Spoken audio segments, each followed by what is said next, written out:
Гледаме съдебен спор по Нова телевизия. Действието се развива в село Градинарово, където до този момент всичко беше спокойно. Янко се свърза с съдебен спор. Казва, че дъщеря ви не му дава да си вижда детето вече повече от 1 година. Кога?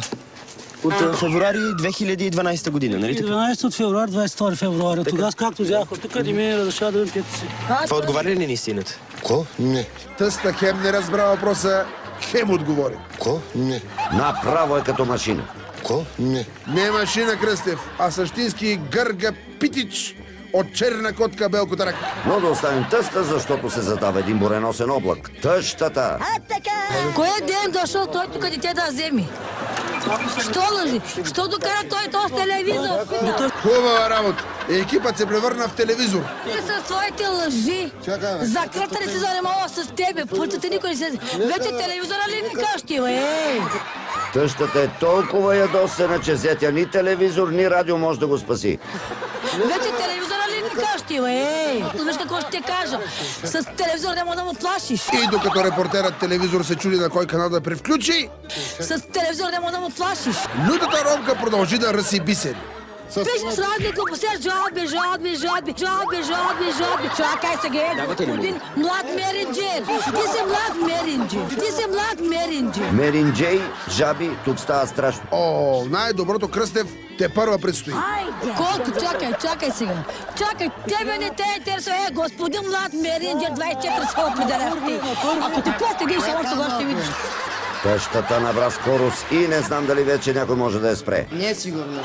Аз искам телевизорта ма вижда. Чакай, още по-хубаво да вижда. Аз не искам взе да ме млад меринджер. Добре, менеджер не те интересува. Кръстев, единството добро до тук е, че разбрахме какво означава меринджей. Аз не искам взе да ме млад меринджер. Добре, менеджер не те интересува. Репортерът телевизор се намеси, но това нагнети още повече обстановката. Янко казва, че дъщеря ви проституира.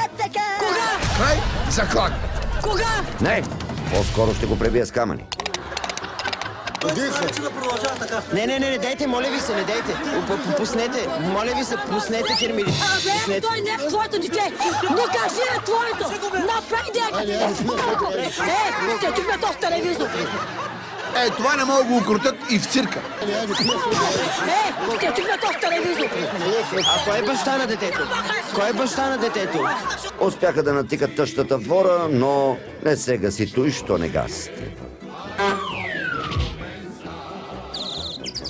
И оградата не е особено стабилна. И след като нито стабилното заграждение, нито мъжа я спряха, ромката започна да си развява коня.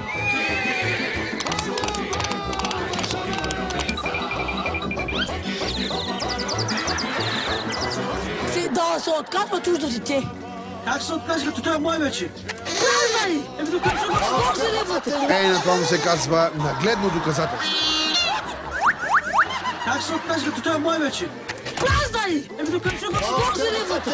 Ти докажи. Докажи ти. Аз съм няма го оставя. В един момент картинката се влуши и ромката реши да изключи телевизор. Този телевизор сега ми чупя този телевизор. Всъщност, Малине, яко си телевизора отново да видим най-добрите моменти.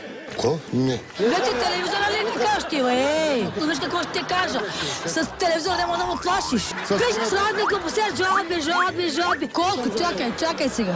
Чакай, тебе не те интересува. Господин млад меринджер, 24 са определяхте. Ако ти постигнеш, само тогава ще видиш. Кога? Този телевизор сега ми чупя този телевизор. Гаси веднага!